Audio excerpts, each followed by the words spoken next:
Hola a todos, ¿cómo están? Bienvenidos un día más al canal. Mi nombre es Desiree y aquí como siempre les traigo un nuevo caso. Y esta vez vamos a estar hablando de la historia de Lauren Hugelmeister, o también conocida simplemente como Lauren Hugel. Así que vamos directamente a empezar. Lauren Hugel nació el 9 de junio de 1988. Era una de las tres hijas de Lori y Dale. Siempre se destacó por su amabilidad y su genuina preocupación por los demás, sin esperar nada a cambio. Lauren formaba parte activa de la iglesia luterana Hope, donde se dedicaba con pasión a los ministerios juveniles y disfrutaba trabajando con niños. La familia de Lauren era muy unida, pero ella era especialmente apegada a sus hermanas Beth y Brianna. Su relación con ellas iba más allá de la típica amistad entre hermanas. Eran íntimas, compartían un vínculo en verdad muy especial. Lauren además adoraba a sus sobrinos, a quienes consideraba de las personas más importantes en su vida. También tenía un cariño profundo por su perro Cooper, a quien describía como su bebé. Lauren también era conocida por su dedicación laboral. A menudo tenía hasta 4 trabajos al mismo tiempo. Trabajaba en una importante empresa de auditoría, cuidaba niños y colaboraba en la guardería de su iglesia. Así era Lauren para todos, trabajadora, comprometida y dedicada tanto a su carrera como a su comunidad. Además, Lauren estaba decidida a construir su propio negocio como vendedora independiente de Sensei, una empresa de marketing multinivel dirigida especialmente a mujeres que desean ser las conocidas propias jefas. Ella publicaba videos en línea en plataformas como YouTube y Facebook, mostrando su entusiasmo por vender estos productos. Pero en verdad, Lauren soñaba con convertirse en esposa y madre. Ese era un sueño que en verdad la llenaba de amor y de esperanza. Ella no sabía que pronto reaparecería alguien en su vida para cambiarla totalmente. En el año 2016, Lauren se reencontró con un compañero de la escuela llamado Matthew James Phelps, que para ese momento tenía 28 años. Un día Lauren notó en Instagram que Matthew había estado interactuando activamente con sus fotos y mensajes directos. Empezaron así a comunicarse, primero a través de Instagram y luego por mensajes de texto y llamadas. La relación entre ellos creció rápidamente, y Matthew incluso se mudó a Carolina del Norte para estar más cerca de Lauren. Esta proximidad era justo lo que ambos querían, especialmente Lauren, quien estaba en verdad encantada con Matthew. En ese momento él trabajaba en atención domiciliaria. En ese momento él tenía un trabajo fijo y había sido incluso reconocido como empleado del mes, algo que Lauren en verdad admiraba, dado su propio fuerte sentido del trabajo. Lauren se destacaba por su determinación por alcanzar sus metas y por su esfuerzo en todo lo que hacía. Tenía una visión clara de su futuro y no dudaba en trabajar duro para conseguirlo. Ella creía que Matthew compartía esa misma ética de trabajo y visión de vida. La infancia y la vida de Matthew fue bastante diferente a la de Lauren. Fue hijo de padres jóvenes y aunque estos se casaron, al poco tiempo de que su madre quedó embarazada de él, la relación se complicó. Los padres se separaron y Matthew terminó siendo criado por sus abuelos. Aunque se cree que esto pudo haber sido lo mejor para él, pues su padre simplemente desapareció. Y su madre pasaba mucho tiempo fuera de casa, a menudo con compañeros que no eran los mejores modelos a seguir. La inestabilidad de su relación con su madre y la ausencia de su padre en verdad afectó a Matthew, pues estos factores parecieron haber dejado en él problemas emocionales, incluso sentimientos de abandono. A medida que crecía, él comenzó a relacionarse con personas problemáticas y a experimentar con drogas, incluyendo también medicamentos para la tos durante la escuela secundaria.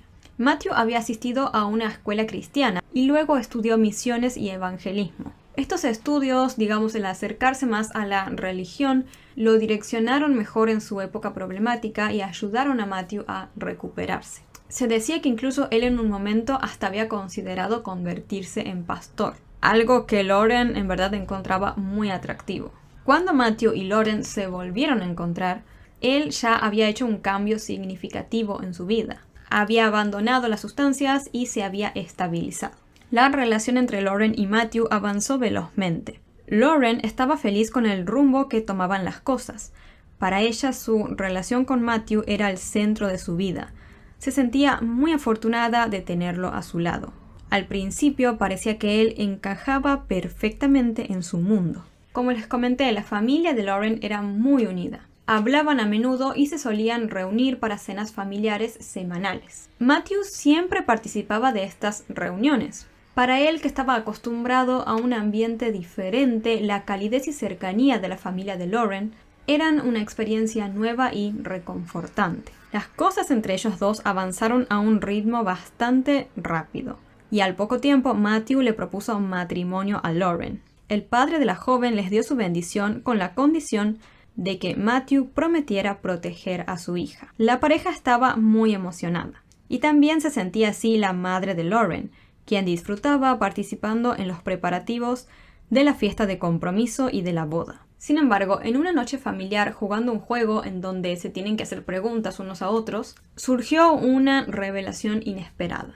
El padre de Lauren le preguntó a Matthew sobre su pasado amoroso, y aunque él fue vago con sus respuestas, admitió que había estado casado anteriormente y que ese matrimonio había terminado debido a la infidelidad de su esposa.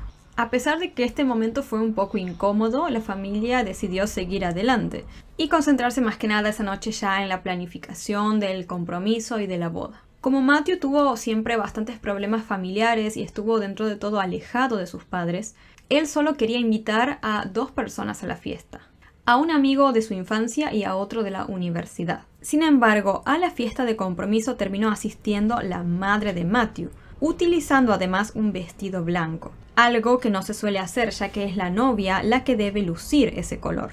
Esto dejó en claro que la madre de Matthew no apoyaba esta nueva relación de su hijo. La familia de Matthew jamás intentó hacer sentir a Lauren como parte de la misma. La madre de él, incluso durante la fiesta de compromiso, pareció estar todo el tiempo como muy interesada en incomodarla.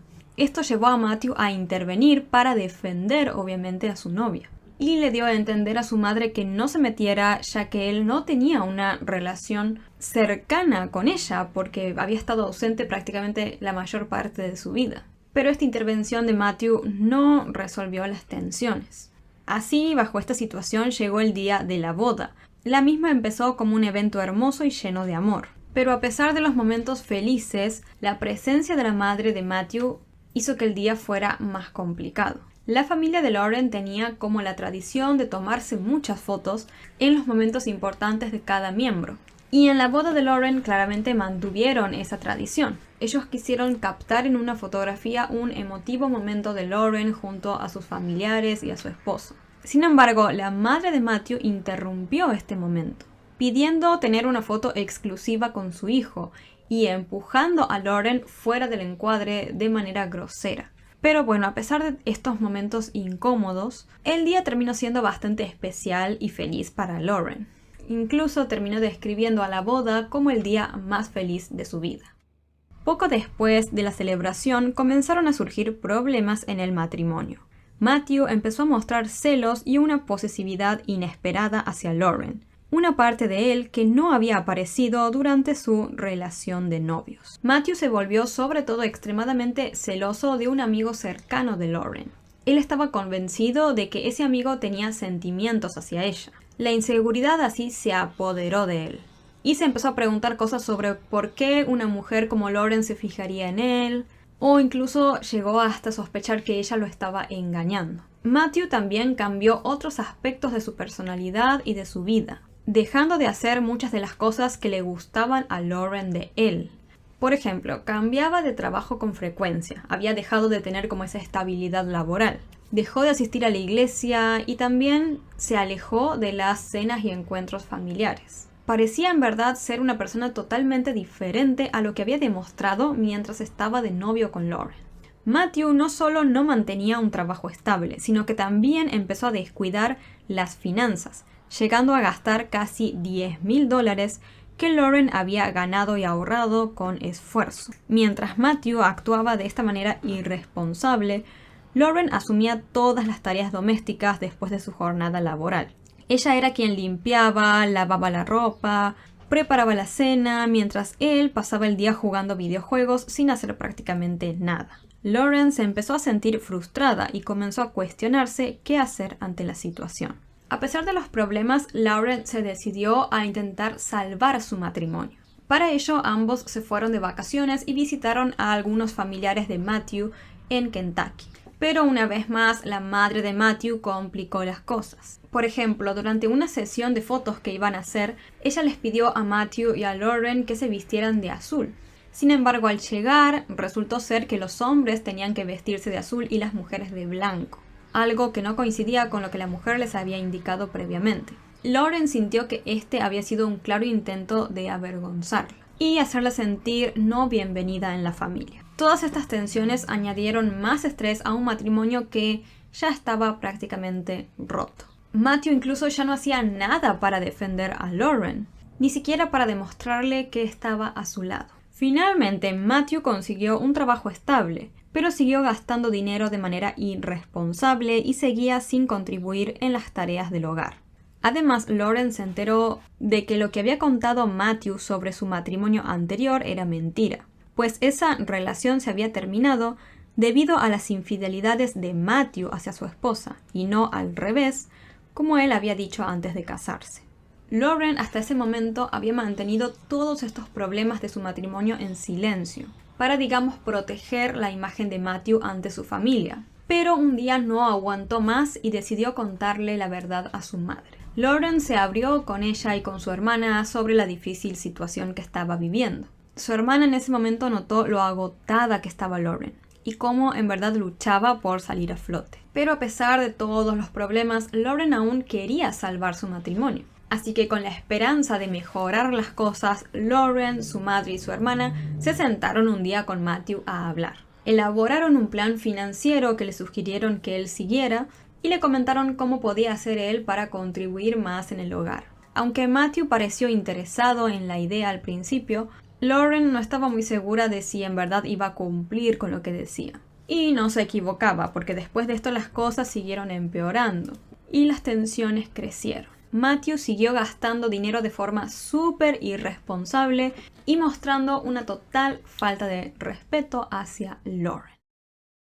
Una noche de septiembre del año 2017, Lauren estaba en casa preparando la cena, hasta que en un momento vio a Matthew abrir la puerta de la casa y salir con otra mujer, sin darle ninguna explicación a ella. En ese momento, Lauren sintió que había llegado al límite. Le escribió un mensaje a su hermana para expresarle que había decidido ya dejar la relación. Estaba decidida a empezar de nuevo y a buscar algo mejor para ella. Eran aproximadamente la 1 de la madrugada del día siguiente cuando una llamada desesperada llegó al 911. Un hombre visiblemente angustiado pedía ayuda policial y médica con urgencia. Contó al operador que había encontrado a su esposa sin respirar después de haberse despertado tras tener un sueño extraño y encender las luces de su dormitorio. El sujeto también dijo que su esposa estaba cubierta de sangre seca y había un cuchillo cerca de la cama. Durante esta llamada el hombre confesó que se había tomado una cantidad excesiva de medicamentos para la tos, algo que a él lo hacía sentir muy bien y que por eso se había dormido profundamente y no había escuchado nada de lo que había sucedido. El operador intentó calmar al hombre y le pidió que le realizara a su esposa primeros auxilios, pero él se negó, diciendo que estaba demasiado angustiado como para actuar. Insistió en que no podía creer lo que había sucedido y que su esposa no merecía morir de esa manera. La llamada terminó cuando la policía llegó a la casa. En el interior de la misma encontraron, como ya estarán suponiendo, a Matthew sentado en el porche. Él era quien había hecho la llamada. Al entrar al dormitorio, los agentes de policía se encontraron con una escena espantosa. Había sangre por todas partes, en la cama, en la alfombra y en las paredes. Lauren Hugel se encontraba en el suelo, acurrucada en posición fetal. La mujer fue trasladada de urgencias al hospital, pero lamentablemente no pudieron salvarla. La autopsia reveló que Lauren había recibido 24 puñaladas y 20 cortes en la cabeza y el cuello, sumando un total de 44 heridas en la parte superior del cuerpo. Además tenía 13 cortes y 11 heridas en el torso, así como heridas defensivas en ambos brazos. En la cama de Matthew y Lauren descubrieron que las sábanas estaban manchadas de una sustancia roja desconocida. También junto a estas había un edredón gris y fundas de almohada que estaban manchadas de sangre. Se recogieron de la habitación varios elementos como evidencia, incluyendo un bloque de cuchillos, recibos, tarjetas de crédito, extractos de hipoteca, el iPhone de Lauren y la computadora de la casa. Matthew, por su parte, fue llevado a la estación de policía para ser interrogado. Allí el hombre no se aguantó y admitió el crimen, comentando que él le había quitado la vida a su esposa mientras ella dormía. A pesar de la confesión, los agentes querían intentar entender el estado mental de Matthew. Sin embargo, parecía ser que él había estado totalmente lúcido al momento de cometer el crimen. Además, algo que sorprendió a los investigadores fue que a pesar de la brutalidad del ataque, apenas habían rastros de sangre en la cara de Matthew y solo tenía una gota en sus pies. Luego del interrogatorio, Matthew fue trasladado al hospital para someterse a un análisis de sangre. Después de ser acusado por el asesinato de su esposa, quedó bajo custodia sin posibilidad de fianza.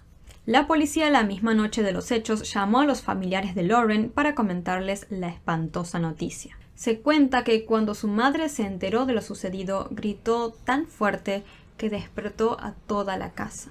Lo primero que preguntó la mujer fue si Matthew había sido el responsable, y la policía le confirmó que sí. Beth, una de las hermanas de Lauren, contó que en ese momento se sintió como aturdida, como si el tiempo se hubiera detenido. No podían comprender cómo algo tan espantoso había podido llegar a pasar, especialmente de parte de Matthew, a quien nunca en verdad habían considerado una amenaza o alguien peligroso. Cuando se publicó el obituario de Lauren, Matthew fue completamente omitido. Lauren fue mencionada por su apellido de soltera y se le solicitó a los medios que respetaran esa decisión. Hugelmeyer, como podrán ver, es claramente su apellido de soltera. La noticia dejó atónitos a amigos y vecinos que conocían a la pareja, ya que desde fuera Lauren y Matthew parecían una pareja feliz y joven. Días después de los hechos, todos los seres queridos se reunieron para hacerle honor a la víctima en la iglesia luterana Hope, ese lugar tan adorado por Lauren, donde había trabajado ayudando a los niños, donde había compartido tiempo con el pastor y a donde irónicamente se había casado con el hombre que le terminó arrebatando su vida. El pastor de la iglesia durante la ceremonia pidió oraciones no solo para el alma de Lauren, sino también para todos los afectados por su pérdida. Melanie, una amiga de Matthew, quien era enfermera psiquiátrica, ofreció su opinión sobre los hechos. Aunque encontró inquietante la llamada al 911, la interpretó de una manera diferente a la mayoría. Según ella, al escuchar la llamada, creyó que Matthew parecía estar aceptando lentamente lo que había hecho y entrando en un estado de shock. Creía que sus acciones no habían sido intencionales. Además, agregó que Matthew siempre había sido un hombre de fe. Esto que dijo Melanie fue claramente muy polémico y ampliamente discutido en la opinión pública. Otros debates se centraron en el uso de medicamentos para la tos, un tema que captó un gran interés. Aunque parecía increíble que los medicamentos para la tos pudieran haber llevado a Matthew a cometer un crimen tan brutal, algunos expertos señalaron que no era del todo imposible. Según se comentó, en dosis elevadas, ciertos medicamentos pueden provocar comportamientos irracionales. Aunque cometer un crimen es un caso extremo, algunos ingredientes en los medicamentos para el resfriado y la tos pueden tener efectos secundarios severos cuando se abusa de ellos. La policía encontró una caja de estos medicamentos prácticamente vacía en la casa de Matthew, indicando que él en verdad había consumido demasiado medicamento. Entre los ingredientes de este fármaco se encontraba uno que obviamente no voy a mencionar específicamente, pero sí se dice que puede causar efectos secundarios notorios. Así, aunque la idea parecía increíble, no se podía descartar por completo la posibilidad de que los medicamentos para la tos hubieran influido en este caso. Un toxicólogo de Nueva York explicó, por ejemplo, que se suele abusar de este tipo de medicamentos porque tiene a veces efectos alucinógenos. Además, otro ingrediente que también suele estar presente en estos fármacos suele provocar a veces como experiencias extracorporales y reduce la percepción del dolor. Los fabricantes de este medicamento específico emitieron una declaración en la que lamentaron profundamente la tragedia. y reafirmaron que la seguridad del paciente era su prioridad y que sus productos eran seguros. Un abogado revisó el caso y sugirió que la defensa podría argumentar quizás que Matthew no tenía control sobre sus acciones y por lo tanto no podría haber tenido la intención de asesinar a Lauren. Al examinar el pasado de Matthew quedó claro que había habido una faceta oscura en él. Había maltratado a su primera esposa, después le había quitado la vida a la segunda. Digamos, claramente algo siniestro se ocultaba en él. Durante la investigación, la policía descubrió detalles inquietantes que revelaban una oscuridad que pocos conocían. Uno de los aspectos que llamó la atención y que también apareció en los medios fue la obsesión de Matthew con la película American Psycho. Aunque no es extraño que alguien disfrute de este tipo de películas, su caso resultaba ser especialmente perturbador. Al examinar a Matthew, los investigadores descubrieron que él tenía una cuenta privada de Instagram bajo el nombre de Marty Radical. En esa página, Matthew publicaba contenido que contrastaba fuertemente con la imagen de futuro pastor religioso que intentaba proyectar. Sus publicaciones estaban llenas de imágenes oscuras y escenas que recordaban a American Psycho. Incluso había fotos de él mismo vestido como Patrick Bateman, el protagonista de la película. Además, Matthew había escrito sobre que tenía patrones de sueños extraños desde su infancia. Recordemos que cuando él hizo la llamada al 911 dijo que había tenido un sueño extraño antes de encontrar el cuerpo de Lauren. Matthew contaba en internet que desde su infancia solía soñar siempre pesadillas, tenía terrores nocturnos, sonambulismo, alucinaciones y sueños extraños. En una de esas fotos de esa cuenta de Instagram, Matthew escribió: "Todos piensan que soy un asesino en serie. Encontré un ángel para matar". La familia de Lauren quedó aterrorizada al ver esto, ya que pensaron que ese ángel podría referirse a la Lauren misma. Durante una entrevista, un amigo de Matthew develó que él ya le había mostrado interés antes por matar a alguien. Había comentado cosas como: "Me pregunto cómo sería asesinar a alguien". Entonces, bajo todo este perfil, mucha gente se preguntaba: ¿será que en verdad el medicamento para la tos influyó en ese deseo oscuro y oculto que tenía Matthew? Cuando llegó el informe de toxicología de Matthew, se verificó que él no tenía suficiente medicamento en su sangre como para provocarle, por ejemplo, alucinaciones. A pesar de ello, el abogado de Matthew claramente hizo todo lo posible para defenderlo. Dijo que no lo juzgaran apresuradamente, subrayando que aún había muchos detalles por revelar. Durante una de las audiencias, el juez informó que Matthew enfrentaba quizás recibir la pena de prisión perpetua sin posibilidad de libertad condicional, y que la pena de muerte también estaba sobre la mesa. Al escuchar esto, Matthew simplemente bajó la cabeza y se declaró inocente. Luego, los investigadores descubrieron que Matthew había intentado limpiar la escena del crimen antes de llamar al 911, pues utilizando luminol revelaron áreas que justamente habían sido limpiadas, es decir, la sangre se había quitado de esas áreas. Esto contradecía claramente la teoría del abogado defensor sobre que el crimen se había basado en alucinaciones. Además, encontraron que Matthew había buscado en Google qué sucede si tomo una sobredosis días antes del crimen. Finalmente, Matthew aceptó un acuerdo de culpabilidad y admitió que él en verdad le había quitado la vida a su esposa. Cuando llegó el momento de la sentencia, la sala se llenó de personas que estaban allí en honor a Lauren. Cuando llegó el juez, le preguntó a Matthew si él comprendía que estaba admitiendo el crimen, y él respondió que sí. Luego, el Matthew mismo se dirigió a la sala y dio el siguiente discurso: "Lamento profundamente haberle quitado la vida a Lauren. Este acto fue sin sentido y sin propósito. Lamento cada decisión que me llevó a este punto. Mi vida no tiene valor comparada con la tragedia que he causado y el dolor que pesa sobre los corazones de tantos aquí presentes. Me siento como un monstruo. Espero que mi vida sirva como advertencia para aquellos que creen que el consumo de drogas y el descuido solo les afectan a ellos mismos". Al final de todo esto, él miró a los familiares de Lauren y añadió: "Espero que vean que estoy haciendo todo lo posible desde aquí para mostrarles cuánto lo siento". La familia de Lauren no aceptó sus disculpas. No lo perdonaron y su padre admitió que él moriría sin perdonarlo. Matthew Phelps finalmente fue condenado a cadena perpetua sin libertad condicional por el crimen de su esposa Lauren. Les he traído en ocasiones anteriores casos sucedidos con personas relacionadas a la iglesia, pero este creo que es el peor y el más oscuro de todos ellos, incluso quizás el más controversial. No voy a hacer mucha más presentación y voy a pasar directamente a dar inicio a la historia. Eso sí, antes de comenzar me gustaría comentarles que este contenido puede ser consumido tranquilamente en formato de podcast, por si quieren dejarlo mientras hacen otra cosa, de fondo y demás. Como estarán viendo, también de fondo tienen una imagen con lluvia y también van a estar escuchando sonidos de truenos relajantes a modo de ambientación. Ahora sí, sin nada más que agregar, vamos a comenzar.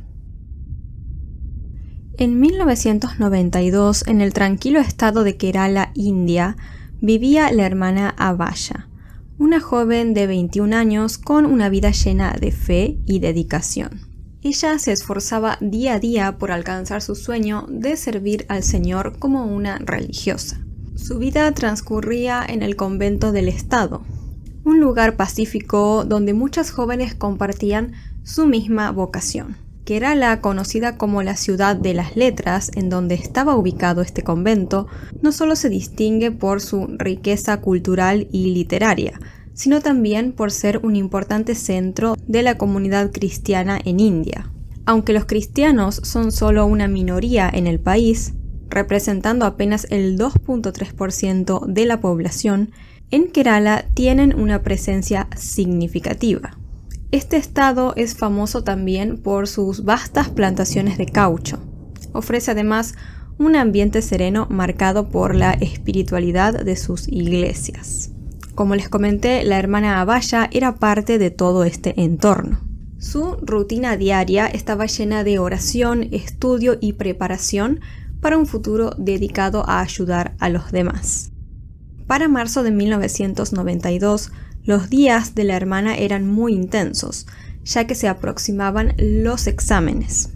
Ella se solía levantar temprano para aprovechar las horas de la mañana en sus estudios, una costumbre que mantuvo hasta su último día de vida. La madrugada del 27 de mayo, Abhaya programó su alarma para las 4 de la mañana y se fue a dormir muy temprano. Al sonar el reloj a la hora establecida, ella se despertó, como siempre, lista para comenzar su día como cualquier otro. Abhaya se levantó, repasó sus lecciones y saludó con una sonrisa a sus compañeras de habitación. Todo parecía normal. Minutos después, ella comenzó a sentir sed, así que decidió bajar a la cocina para tomar agua. No obstante, las horas empezaron a pasar y la hermana Abhaya no regresaba a su dormitorio. Por ende, sus compañeras comenzaron a preocuparse. Alarmadas, fueron hasta la cocina a buscarla, y allí encontraron algo que las dejó sin aliento. Había una botella de agua tirada en el suelo, una sandalia de la hermana Abhaya en un rincón, y lo más inquietante de todo, encontraron un hacha con rastros de un líquido extraño. El ambiente se llenó de tensión y de miedo. Las jóvenes decidieron salir rápidamente del convento a seguir buscando a la hermana desaparecida. Fue así como afuera del convento encontraron la otra sandalia de la hermana Abhaya, cerca de un pozo de agua. Una de las monjas se acercó a este pozo y así vio algo que jamás olvidaría. El cuerpo de la hermana Abhaya se encontraba flotando en el agua, inmóvil y sin vida. La noticia de lo que había sucedido se propagó rápidamente, y las autoridades llegaron al lugar.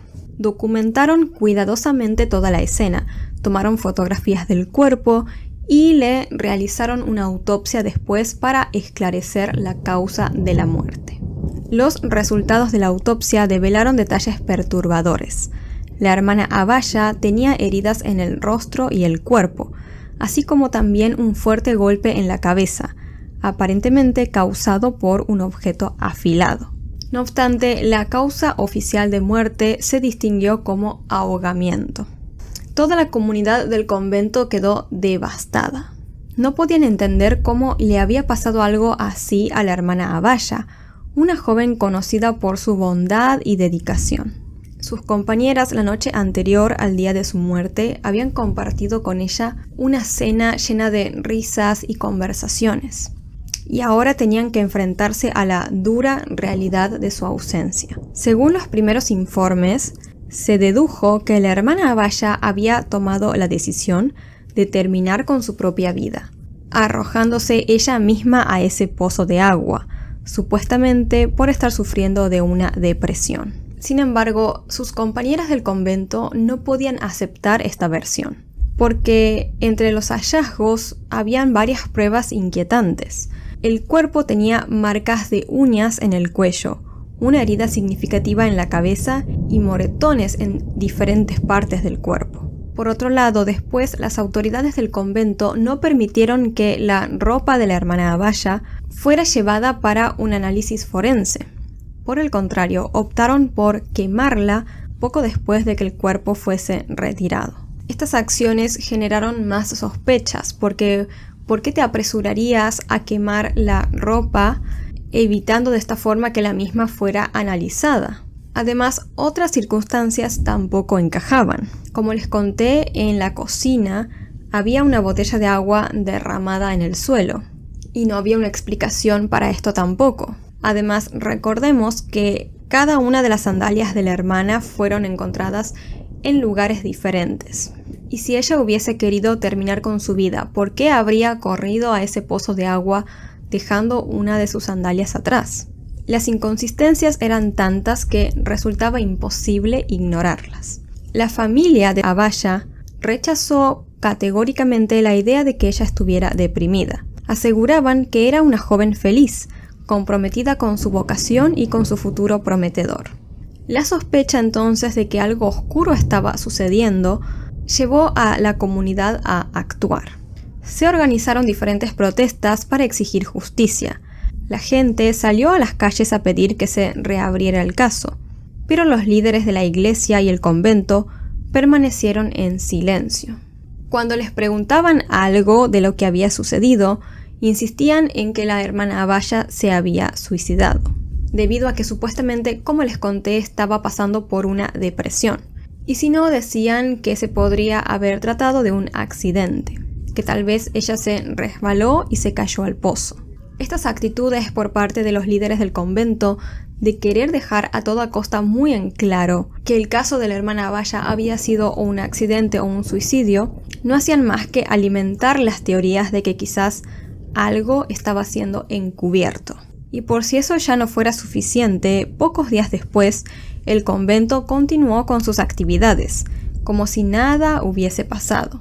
Incluso se llevaron a cabo reformas en la institución, intentando dejar atrás aquel episodio del fallecimiento de la hermana Abaya. Pocos días después, el cuerpo de la hermana fue enterrado, junto a gran parte de sus pertenencias. Luego de ello, la noticia de su fallecimiento no tardó en extenderse por toda la región, generando conmoción y dejando muchas dudas en todas las personas.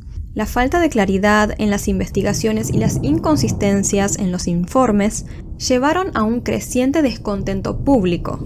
Monjas, ciudadanos y periodistas continuaron protestando, exigiendo justicia para la joven.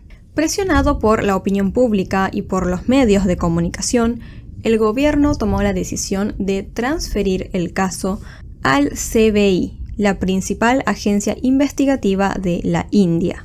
El CBI inició su labor con la esperanza de encontrar pruebas que permitieran desentrañar, aunque sea un poco, el misterio. Comenzaron desde cero, interrogando nuevamente a los testigos y revisando cada detalle del caso. Sin embargo, a pesar de los esfuerzos iniciales, los resultados no fueron alentadores. Así que el caso, sin lograr avances, una vez más se cerró. Así quedó todo durante años, hasta que un día pasó algo inesperado. En 1994, un oficial de policía del CBI reveló públicamente algo que dejó a todos atónitos. Dijo que había sido presionado por personas de cargos muy altos para cerrar el caso de la hermana Abaya y mantener la conclusión de que ella se había quitado la vida. Estas declaraciones de este oficial no solo confirmaban los temores de un posible encubrimiento, sino que también mostraron hasta dónde podría llegar quizás la red de influencias que había detrás del mismo. Este oficial, después de anunciar esto, renunció a su puesto, dejando en claro que él no podía continuar trabajando bajo esas circunstancias. Su renuncia y confesión desataron una nueva ola de protestas, incrementando así las críticas hacia las autoridades y los líderes religiosos posiblemente involucrados. El FBI, ante esto, retomó la investigación, y esta vez optaron por hacer una serie de recreaciones de cómo podría haber sido el supuesto accidente o supuesto suicidio. Para ello fabricaron una muñeca de tamaño real, diseñada para replicar el peso y las dimensiones de la hermana Abaya. Arrojaron esta muñeca al pozo de agua varias veces, en varias posiciones, tratando de ver si era posible que ella se hubiese caído o se hubiese tirado por voluntad propia, generándose así las diferentes heridas y marcas que tenía su cuerpo. Después de cada experimento, compararon los rasguños y golpes de la muñeca con las fotos del informe de la autopsia. Pero estos esfuerzos lamentablemente tampoco ofrecieron respuestas concluyentes. Las recreaciones no lograron determinar cómo había sucedido la tragedia. La verdad de lo que le había sucedido a la hermana Abaya parecía en ese momento inalcanzable. Y todo quedó una vez más así, estancado, pero esta vez por mucho más tiempo. Pasaron 15 largos años, hasta que de forma inesperada un testigo llamado Adaku Raju decidió romper el silencio. Raju era un ladrón de pequeños objetos, obligado por la pobreza a robar para alimentar a su familia. Su vida estaba lejos de ser fácil, y el peso de todas estas circunstancias lo llevaron a aquel convento en el año 1992. Él planeaba subir al techo de la institución para intentar robar los cables de cobre que estaban allí. Decidió entonces esa noche esconderse en un escondite que encontró fuera del convento y esperar a que llegara el momento adecuado para subirse al techo y concretar el robo. Pero algo terminaría sucediendo que arruinaría todos sus planes. Desde su escondite, Raju observó a un hombre entrar al convento, algo inusual, ya que era un espacio exclusivo para mujeres. El hombre llevaba ropa que lo identificaba como un sacerdote, y cuando la luz llegó a iluminarlo bien, Raju reconoció que se trataba del padre Tomás Kotor. Minutos después vio a otro sacerdote, el padre José Potriquil, y a una monja, la hermana Steffi. La presencia de todas estas personas desconcertó tanto a Raju que decidió abandonar su plan de robo y se marchó del convento. Al día siguiente, Raju se enteró de la muerte de la hermana Abaya. Él había querido hablar desde un principio, desde aquel año 92 cuando sucedió todo, pero había temido que su pasado como ladrón lo convirtieran quizás en un posible sospechoso del caso. Durante 15 años, literalmente, se guardó el silencio, atormentado por lo que había presenciado, hasta que finalmente un día decidió contar su historia. Raju no se había equivocado con su pensamiento, pues en la policía su relato fue recibido con bastante escepticismo. En lugar de investigar lo que él estaba diciendo, los oficiales lo arrestaron, acusándolo de ser justamente el culpable del crimen de la hermana Abaya. Él estuvo preso casi 2 meses por un crimen que no había cometido. Según contó, fue torturado para que firmara una confesión falsa. Incluso le ofrecieron dinero y beneficios para que asumiera la culpa. Pero Raju se mantuvo firme. No estaba dispuesto a aceptar nada. Insistió e insistió en que él no estaba mintiendo. Esta firmeza por parte de Raju hizo que la investigación se retomara una vez más, y su declaración impulsó nuevas líneas de investigación, ya que las autoridades ya tenían identificados a 3 posibles sospechosos: el padre Tomás Cotor, el padre José Potriquil y la hermana Steffi. Otro testigo que vivía cerca del convento apareció también y aseguró que había visto la motocicleta del padre Tomás estacionada allí la noche del crimen. Después de que estos nuevos datos salieran a la luz, muchas personas empezaron a preguntar si quizás estos 3 ahora sospechosos, los sacerdotes y la hermana Steffi, podrían haber llegado a ser quizás esas personas de poder que estaban intentando encubrir el caso de la hermana Abaya. Y por otro lado, sorpresivamente salió a la luz que dentro del convento se rumoreaba que la hermana Steffi y el padre Tomás mantenían una relación desde hacía bastante tiempo. Este era un chisme que se hablaba de forma bastante recurrente entre las monjas, pero nunca tuvieron pruebas concluyentes como para confirmarlo. Tras esto, los 3 sospechosos fueron llevados para ser sometidos a un narcotest. Este es un método investigativo en la India en donde se le inyecta a los sospechosos un medicamento que los coloca en una especie de estado hipnótico. Se dice que bajo este estado un sospechoso puede llegar a revelar la verdad. Y en este caso se podría llegar a descubrir qué había pasado el día en el cual la hermana Abaya falleció. Un doctor evaluó la evaluación que se les hizo a los sacerdotes y a la hermana. Y todos los procedimientos realizados en la prueba fueron grabados en 3 CDs diferentes, que se entregaron al tribunal judicial. Cuando el tribunal recibió estos CDs, los sometieron a pruebas de legitimidad para asegurarse de que no hayan sufrido fraudes ni manipulaciones. Sin embargo, gracias a esto se descubrió que el contenido había sido alterado más de 32 veces en el primer CD, correspondiente al del padre Tomás. El segundo CD, perteneciente al otro sacerdote, mostraba más de 40 alteraciones.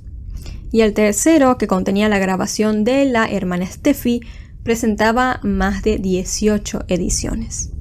Ante estas evidencias, el tribunal le ordenó al CBI que presentaran las copias originales de los CDs. No obstante, esto jamás sucedió. Se enviaron entonces los CDs a un lugar especial para un análisis exhaustivo. Y una vez que se pudieron distinguir las ediciones y los fraudes, los CDs sin alteraciones fueron devueltos al Poder Judicial. Pero no se quedaron allí. Fueron publicados.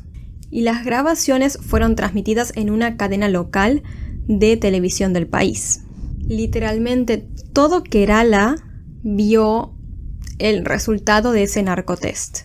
Los videos están disponibles en YouTube por si los quieren ir a buscar. Yo lamentablemente no se los puedo poner porque YouTube no me lo va a permitir a mí. Pero están públicos por si quieren ir a buscarlos. Al menos el de la hermana Steffi está. Como les conté entonces, las grabaciones fueron emitidas en televisión y escuchadas por todos en Kerala. Según lo que los sospechosos contaban en ese test, aquel 27 de marzo de 1992, la hermana Abaya se despertó aproximadamente a las 4 y debido a que le agarró sed, bajó a la cocina para buscar agua. Mientras bebía, ella escuchó un ruido proveniente de otra parte de la cocina. Al asomarse para ver qué era ese ruido, descubrió la aterradora escena. Estos 3 líderes del convento, los 2 sacerdotes y la hermana Steffi, estaban teniendo un encuentro íntimo. La hermana Abaya en ese mismo instante, en cuanto vio eso, intentó irse del lugar, pero el padre Tomás la interceptó rápidamente. También en ese segundo, la hermana Steffi tomó un hacha y golpeó brutalmente a la hermana Abaya en la cabeza, causándole esas lesiones graves que figuraban en su autopsia. Después de que el padre y la hermana se aseguraran de que la joven ya no tenía signos de vida, arrastraron su cuerpo hacia el pozo de agua y lo arrojaron allí buscando encubrir su crimen. Aunque ustedes no lo crean, después de la transmisión de los CDs en televisión, en el año 2009 los sospechosos quedaron en libertad bajo fianza, porque básicamente habían podido pagarla. Parecía que el crimen de la hermana Abaya iba a quedar así, sin justicia. Pero 10 años después, finalmente, en el año 2019, el padre Tomás y la hermana Steffi fueron condenados a cadena perpetua gracias a los resultados originales del narcotest y al testimonio proporcionado por Raju el ladrón. Así es como, después de 28 años del crimen, la hermana Abaya finalmente encontró justicia. A partir de ese momento ya podía empezar a descansar en paz. Lamentablemente sus padres habían fallecido para ese entonces. Jamás pudieron ver que se hiciera justicia en verdad por el crimen de su hija. Este caso fue totalmente espantoso e incluso como se demoró tantos años se convirtió en uno de los crímenes más largos de toda la historia de la India, no por la cantidad de tiempo que demoró en ser resuelto finalmente. Y lo más loco de todo es que terminó resolviéndose y cerrándose gracias al testimonio de un ladrón, ya que si Raju no hubiera aparecido 15 años después, quizás jamás se habría sabido la verdad.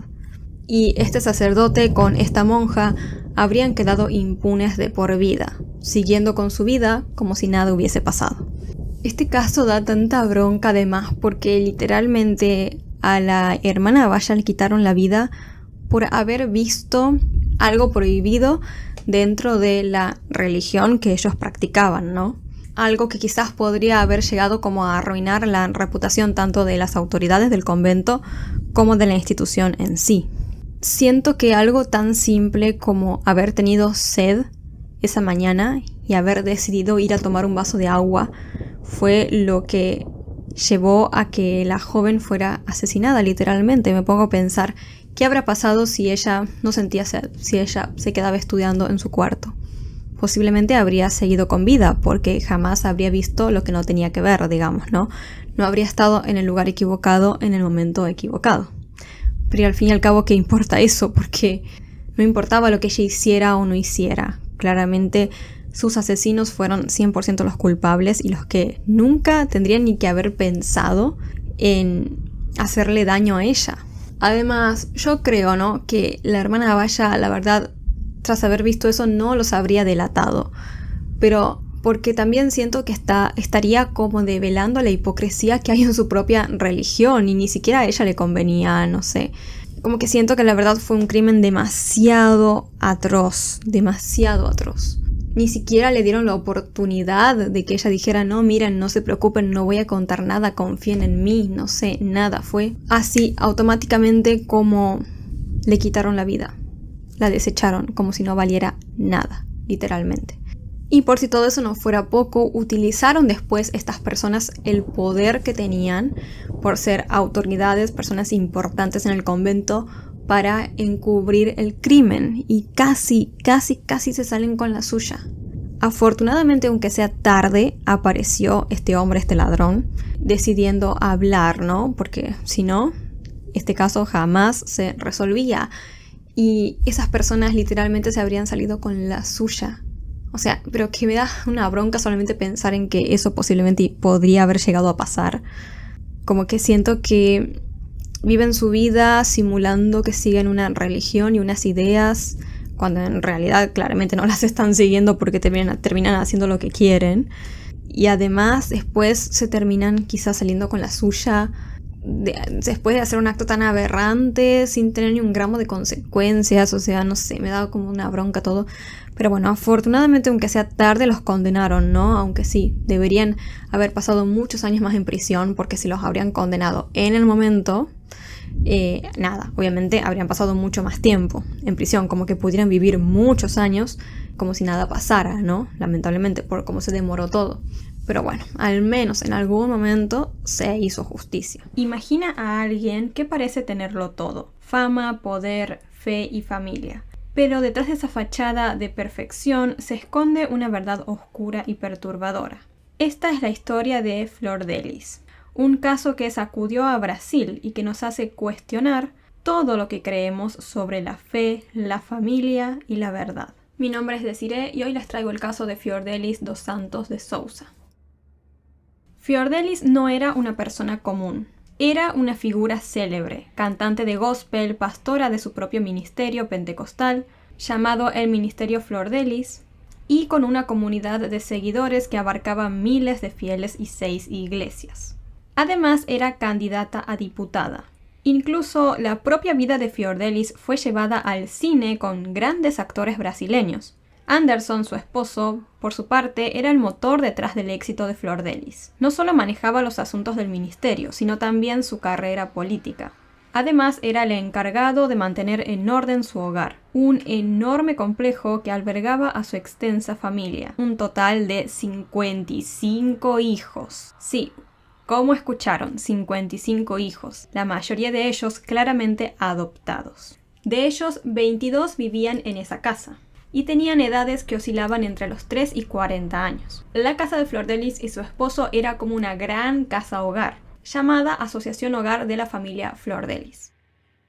Todo inició en una de las muchas jornadas evangelizadoras. Fiordelis decidió llevar su mensaje a la estación central de Río de Janeiro, un imponente edificio Art Deco que, con el tiempo, se había convertido en refugio para adictos, delincuentes y personas sin hogar. Fue allí donde conoció a Ryan, una bebé abandonada en un terreno baldío por su madre. Fiordelis no dudó y decidió adoptarla. No pasó mucho tiempo hasta que sucediera una masacre de niños en situación de calle en Brasil. Una mujer reunió a todos los niños que habían sobrevivido a ese horror y los llevó a la casa de Fiordelis. Y así ella, de un día para el otro, en un abrir y cerrar de ojos, ya tenía de la nada 37 hijos. De esos 37, 14 eran bebés. Fiordelis conoció a su esposo Anderson a través del trabajo evangelizador que hacía en las favelas. Él tenía apenas 16 años en aquella época. En ese momento ella lo adoptó como un hijo más. Aunque no está muy en claro cuándo comenzó su relación amorosa, según Fiordelis fue cuando él tenía 18 años y ella 34. La noche en la cual sucedieron los espantosos hechos, Fiordelis y su esposo decidieron salir. El plan era sencillo: disfrutar de la playa en Copacabana.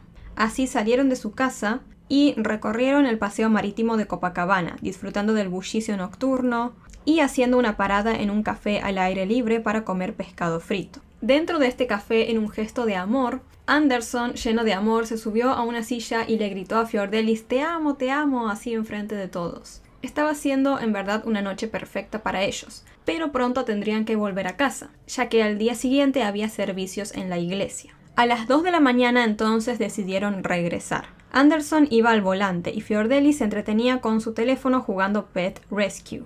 Las calles estaban vacías, pero algo en el ambiente no se sentía bien. Fiordelis vio a una motocicleta acercarse a ellos en 2 ocasiones distintas, algo que la puso en alerta. Aquella zona en donde vivían ellos en Brasil, que se llama Niterói, al igual que muchas otras áreas en Brasil, se había vuelto peligrosa, especialmente después de la llegada de una banda de narcotráfico conocida como Comando Vermelho. No obstante, durante el viaje, afortunadamente, no pasó nada. El matrimonio llegó hacia su casa y en ese momento todo parecía tranquilo. Pero lo que pasó después cambiaría todo para siempre. Antes de irse a dormir, Fiordelis tenía la costumbre de revisar a todos los niños en casa, y esa noche no fue diferente. Al pasar por los cuartos, vio luz bajo la puerta de uno de sus hijos, y decidió entrar para hablar con él. Pero de pronto los sonidos de 2 disparos la sobresaltaron.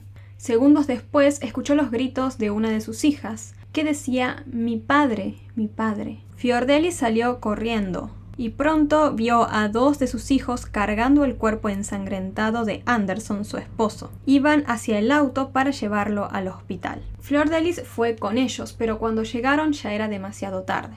Anderson había muerto. El informe forense reveló algo brutal. El hombre había recibido 30 disparos, y la mayoría se habían concentrado en su ingle. La noticia de este hecho sacudió a todo Brasil. El esposo de una celebridad había sido asesinado de manera brutal.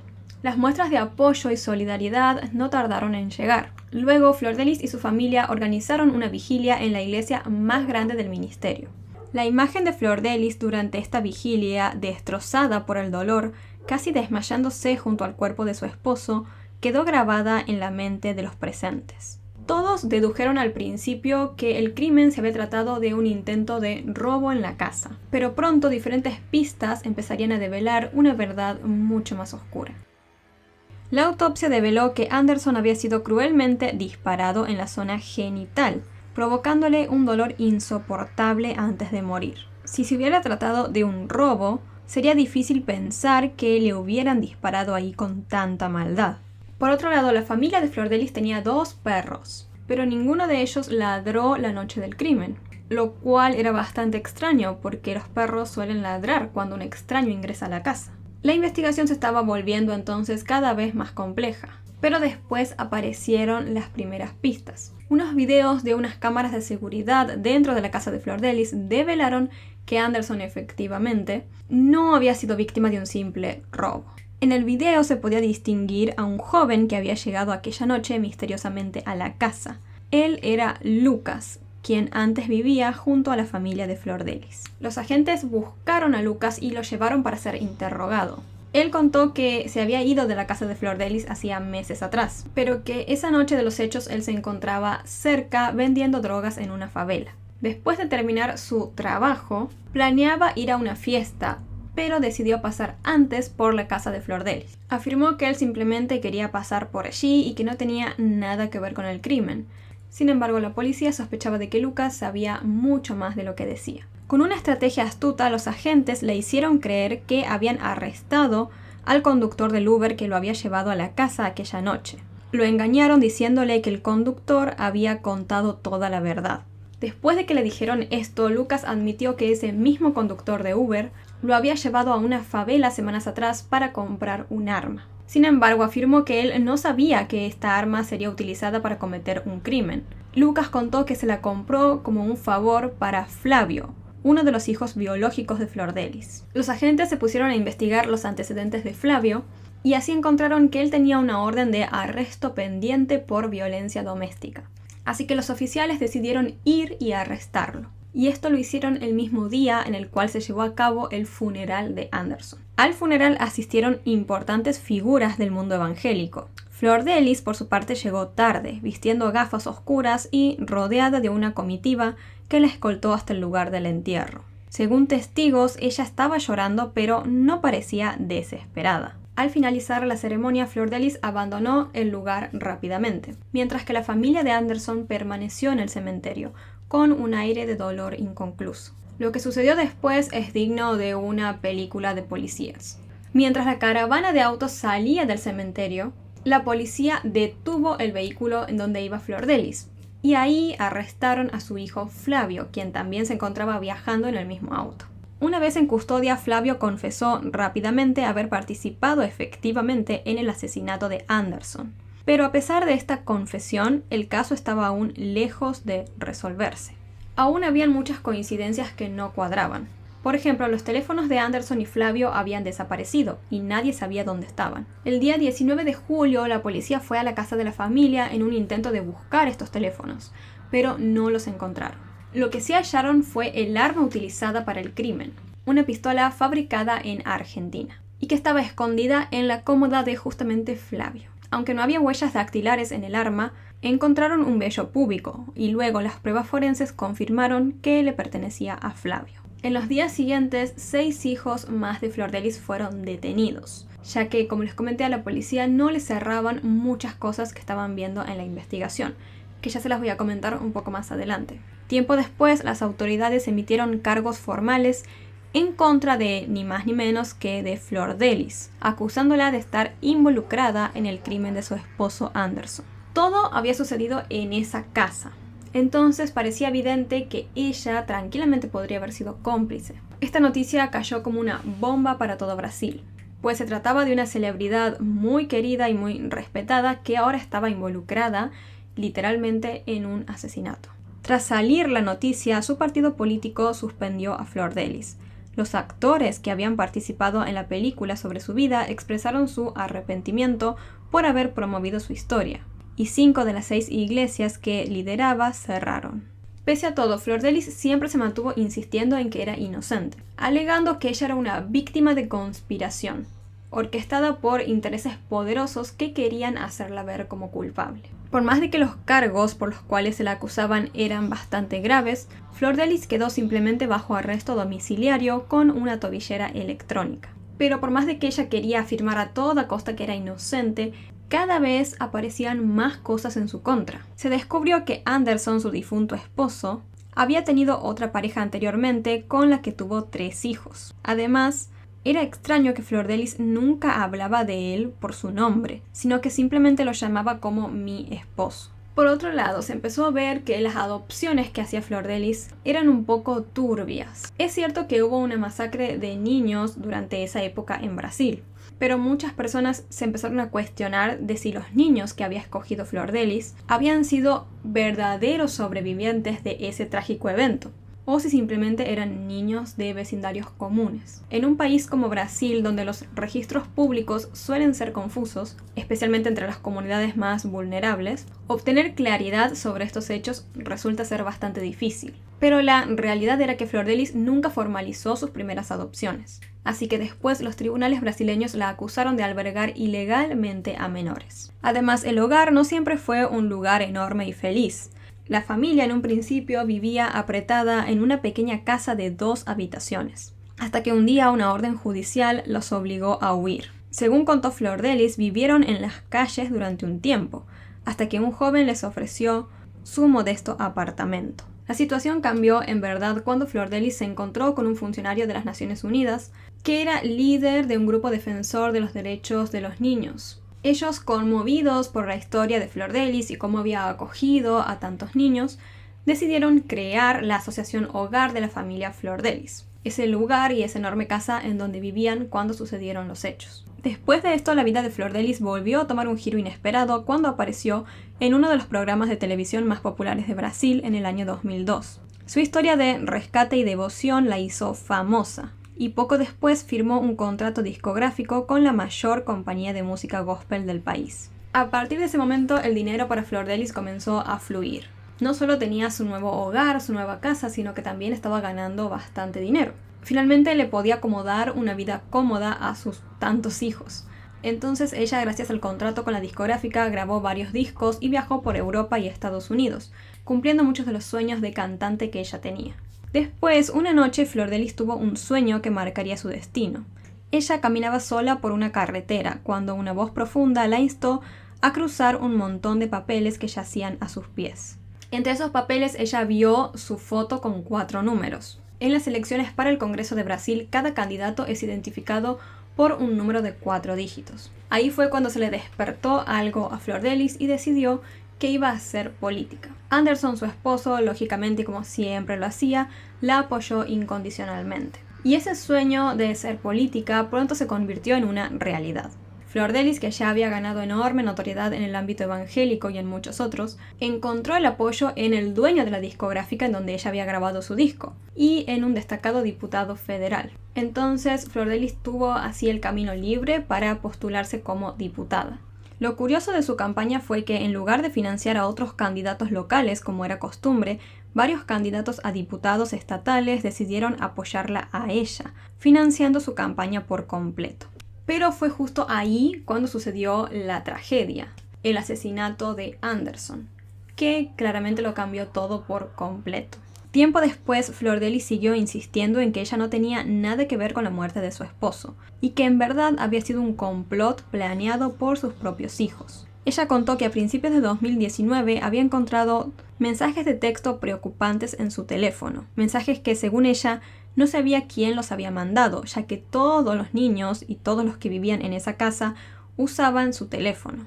Pero en uno de esos mensajes, uno de sus hijos y una hija discutían planes justamente para matar a Anderson. Flor de Lis contó que cuando vio esos mensajes se los mostró a su esposo. No obstante, según ella, él no se lo tomó en serio. Ella quería ir a la policía y denunciar, pero él no quería hacerlo pues le parecía demasiado arriesgado porque su nombre podría quedar como expuesto en los medios. Sin embargo, después, en marzo de ese año, Anderson encontró otro mensaje amenazante en su iPad y luego, un par de meses después, en junio, fue justamente asesinado. Este caso estaba lleno en verdad de misterios y secretos familiares. Y aunque hubo algunas confesiones, Las piezas en el rompecabezas parecían no encajar del todo todavía. Flor Delis recordó que el día en el cual sucedieron los hechos, por la mañana ella salió a hacer algunas compras y a las 9 de la noche empezó a cocinar para Anderson, quien había pasado el día realizando tareas administrativas y viendo deportes en televisión. Así que en ese momento él se acercó hacia ella y le propuso salir. Flor Delis se sentía bastante cansada, sin embargo aceptó. Se puso un sencillo vestido floreado que le prestó su hija Isabel, pensando que solo darían un paseo. Durante su paseo por la playa en Copacabana, los dos estuvieron como una pareja normal de enamorados. También hablaron sobre sus proyectos políticos. Anderson estaba emocionado por la cantidad de votos que Flor Delis había obtenido en las últimas elecciones. Esa noche, también en la playa, como les era costumbre, jugaron un juego de golpearse las manos. Un juego que ambos compartían desde hacía tiempo. Más tarde, mientras corrían en la playa, Flor Delis propuso que jugaran a lanzarse arena, pero se detuvieron al recordar que al día siguiente tenían un servicio religioso al amanecer. Así que se subieron al auto y volvieron a casa. Al llegar, el portón automático no funcionaba correctamente, así que Anderson salió del auto para arreglarlo. Flor Delis vio a su esposo haciendo esto, intentando arreglar el portón, y se dirigió hacia la casa. Esa fue la última vez que ella lo vio con vida. Minutos después se escucharon los disparos. Flor Delis comentó: "Si hubiera sabido lo que iba a pasar, no lo habría dejado. Teníamos el sueño de morir juntos, de recorrer la vida juntos hasta el final". No obstante, no importaba en verdad lo que ella dijera, porque las autoridades, la policía y los investigadores no le creían. De hecho, la jefa de homicidios dijo: "Flor Delis es fría, calculadora y ambiciosa, capaz de cualquier cosa. No tengo ninguna duda de que ella ordenó el asesinato de Anderson". Y por si esto no fuera poco, todas las sospechas en contra de Flor Delis aumentaron tras el testimonio de uno de sus hijos adoptivos llamado Misael. Él comentó que como a los 12 años había dejado a su familia biológica para irse a vivir a la casa de Flor Delis. Con el tiempo él terminó cortando todo tipo de contacto con sus padres biológicos. Misael dio un testimonio bastante perturbador. Y así varios secretos de Flor Delis comenzaron a salir a la luz, mostrando que detrás de esa imagen de una madre devota había una red enorme de manipulaciones. En la enorme casa que tenía Flor Delis, sus niños la llamaban madre y a Anderson padre, pero estos términos no parecían capturar del todo sus verdaderos roles. Con la familia tan grande, Flor Delis decidió implementar una especie de sistema donde los niños mayores ayudaban a cuidar a los más pequeños. Entonces muchos de ellos crecieron con la falta de un verdadero afecto parental. Una de sus hijas recordó que Flor Delis nunca actuaba como una madre. Nunca le hablaba de nada de lo que te suele hablar una madre, sobre todo cuando estás creciendo, cuando no entiendes muchas cosas y todo eso. Por ejemplo, cuando le vino la regla por primera vez, ella se sentía súper perdida. Y fue su hermano mayor quien fue designado para que le explicara qué era lo que debía hacer. Misael contó que él nunca tuvo tiempo para reflexionar sobre cómo se manejaba el hogar, ya que estaba ocupado cuidando a los más pequeños y trabajando para aportar dinero a la familia. Todos los hijos mayores que trabajaban debían entregar una parte de sus ganancias a Flor Delis y a Anderson.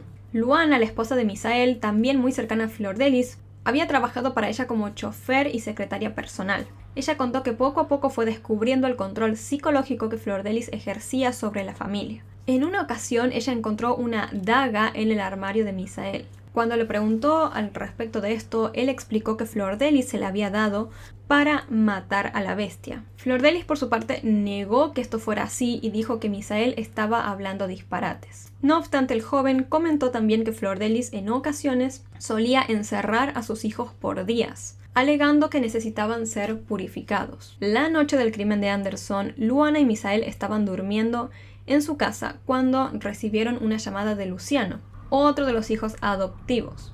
Él les dijo a ellos que Anderson había sido herido en un intento de robo. 2 días después, Misael y otro hijo adoptivo, Daniel, acudieron a la policía y señalaron a varios miembros de la familia como sospechosos. Ellos comentaron que varios hijos habían ya intentado matar a Anderson en el año 2018.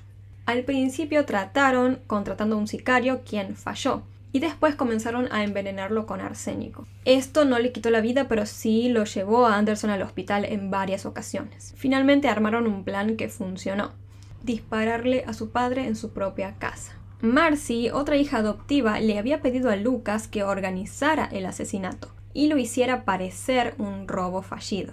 Como pago le ofreció $5,000 y una colección de relojes de Anderson.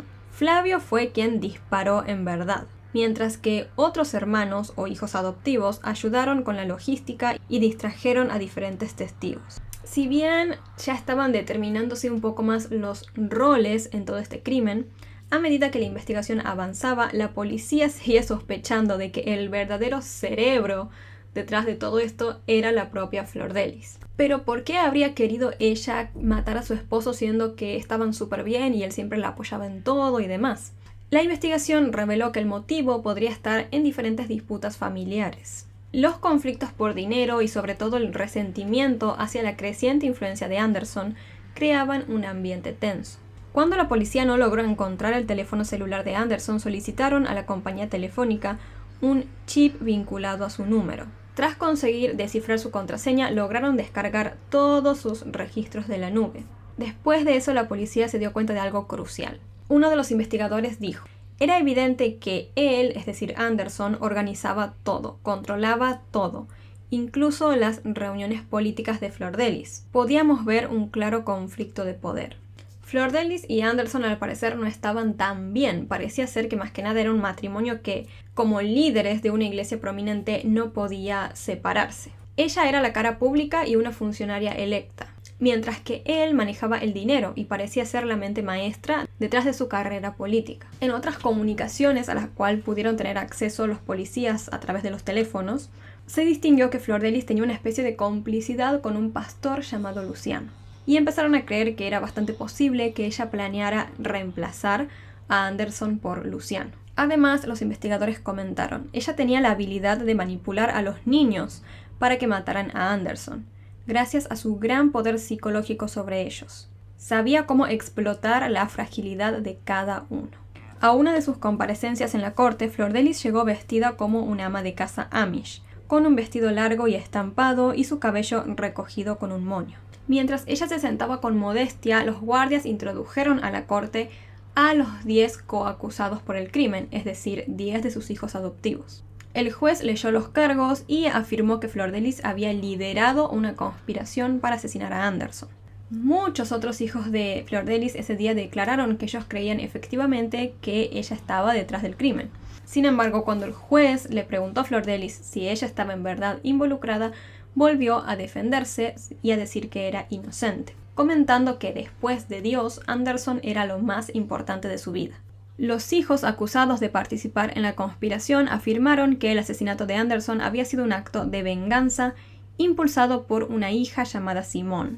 Según ellos, Anderson había agredido sexualmente a Simone durante años, incluso mientras ella estuvo padeciendo cáncer. Dijeron que Simone soportó todos esos abusos porque él le pagaba su tratamiento médico.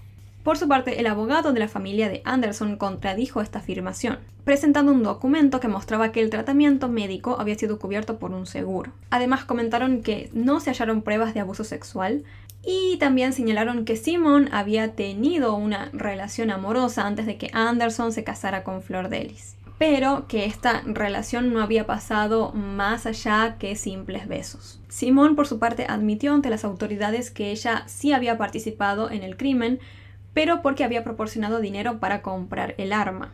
No obstante, según ella, después de eso se separó de todo el complot y comentó que ella estaba fuera de la propiedad la noche del crimen, pues se encontraba con un amante en un motel. No obstante, la policía encontró en su teléfono registros de búsqueda de Google con términos como alguien peligroso, dónde encontrar asesinos y veneno letal fácil de comprar para matar a alguien. Para defenderse de esto, Simone dijo que el perro de uno de sus amigos estaba enfermo y ella quería averiguar sobre cómo ponerle fin a su sufrimiento. En la corte, Flordelis negó saber sobre estos supuestos abusos sexuales. Sin embargo, después en una entrevista en televisión dijo que esos abusos habían llevado a Simone a convertirse en la mente maestra del crimen.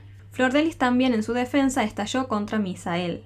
Él había ayudado a gestionar las finanzas del ministerio y ella dijo que había encontrado documentos que sugerían que faltaba dinero en las cuentas. Flordelis aseguró que llevó esos papeles a la policía, pero que la ignoraron. Por su parte, Misael claramente negó totalmente haber malversado los fondos. Pasara lo que pasara, para este punto la imagen de Flor de Lis estaba totalmente destruida. Los tabloides de Brasil la retrataban como una asesina manipuladora y líder de un culto que realizaba orgías con sus propios hijos. Ella, a pesar de todo, continuó diciendo que la habían acusado injustamente y que buscaban como sea hacerla ver culpable. Tan solo restaba esperar ver qué iba a decidir hacer la justicia. En noviembre del 2022, Flor de Lis fue sentenciada a 50 años y 28 días de prisión por el crimen de su marido. Simone, por su parte, fue condenada a 31 años y 4 meses de prisión. Y otro condenado fue otro de los hijos, llamado André, quien recibió la pena de 22 años de prisión. Los demás hijos de Flor de Lis fueron absueltos. A pesar de todo lo que pasó, Flor de Lis sigue siendo una figura popular entre ciertos sectores de la sociedad brasileña, pero especialmente dentro de la comunidad evangélica. Muchos de ellos siguen viendo en ella una líder, que es fuerte y carismática, y claramente también defienden su inocencia en el asesinato de su esposo. Ahora les queda a ustedes ver qué opinan sobre todo esto, si creen que Flor de Lis es efectivamente culpable o si creen que en verdad se trató de una conspiración para hacerla ver como tal. Quizás por el éxito que estaba teniendo, ¿no? Muchas veces hay personas envidiosas que buscan vengarse y terminan generando este tipo de ideas, aunque es verdad que hay demasiadas pruebas en su contra también. Por mi parte esto fue todo por hoy. Antes de irme les voy a mandar un saludo a todos los miembros del canal y ellos son Ana Catalina Po, Pedro MF, Amaya, Sandra Escobar, MD, Laura Elena Garrido, Jacqueline Castellanos y KL. Un abrazo enorme, muchas gracias por siempre apoyar este proyecto. Ahora sí me despido, en pantalla les van a estar apareciendo mi única red social que uso, que es Facebook, un botón para que puedan suscribirse y videos o listas de reproducción recomendadas por ustedes. Muchas gracias por verme, besos gigantes a todos y yo los veo la próxima.